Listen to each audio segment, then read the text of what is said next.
জামায়াতে ইসলামের আমির ডাক্তার শফিকুর রহমান পীর সাহেব চরমনায়ের সঙ্গে সাক্ষাৎ করার পর নড়ে চড়ে বসে বিএনপি। এবার বিএনপির মহাসচিব দেখা করলেন চরমনায়ের পীরের সঙ্গে।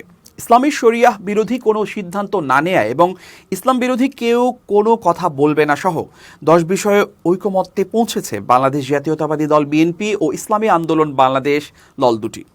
সোমবার দুপুরে পল্টনস্থ ইসলামী আন্দোলন বাংলাদেশের কেন্দ্রীয় কার্যালয়ে প্রায় 1.5 ঘন্টার বৈঠক শেষে বিএনপি মহাসচিব মির্জা ফখরুল ইসলাম আলমগীর ঐকমত্যের বিষয়গুলো জানান। যেসব বিষয়ে দুটি দল একমত হয়েছে সেগুলো হলো: 1. আধিপত্যবাদ, সম্প্রসারণবাদ ও সাম্রাজ্যবাদ মুক্ত স্বাধীন সার্বভৌম টেকসই রাষ্ট্র গঠনে জাতীয় ঐক্য গড়ে তোলা। দুর্নীতিবাদ, সন্ত্রাসী, খুনি ও টাকা পাচারকারীদের দ্রুত বিচারের আওতায় এনে দৃষ্টান্তমূলক শাস্তির ব্যবস্থা করা। ভোটাধিকার সহ সকল মানবাধিকার রক্ষায় জাতীয় ঐকমত্য গড়ে তোলা। 4. ন্যূনতম প্রয়োজনীয় সংস্কার শেষ করে দ্রুত সময়ের মধ্যে সুষ্ঠু গ্রহণযোগ্য নির্বাচনের ব্যবস্থা করা। 5. দ্রব্যমূল্যের ঊর্ধ্বগতি রোধ এবং সকল অধিকার বঞ্চিত মানুষের অধিকার প্রতিষ্ঠিত করা এবং আইন শৃঙ্খলা স্বাভাবিক করে নিয়ে আসা। 6.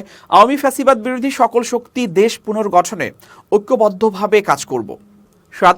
ফ্যাসিবাদ বিরোধী শক্তিগুলো একে অপরের বিরুদ্ধে আঘাত করে কথা বলবো না।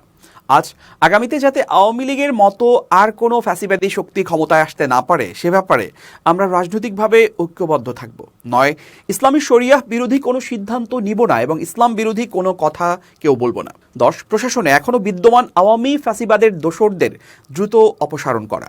ইসলামী আন্দোলন বাংলাদেশের আমির ও চরমনাই পীর সৈয়দ মোহাম্মদ রেজাউল করিম বলেন, এ বিষয়গুলো নিয়ে আমরা ঐকমত্যে পৌঁছেছি।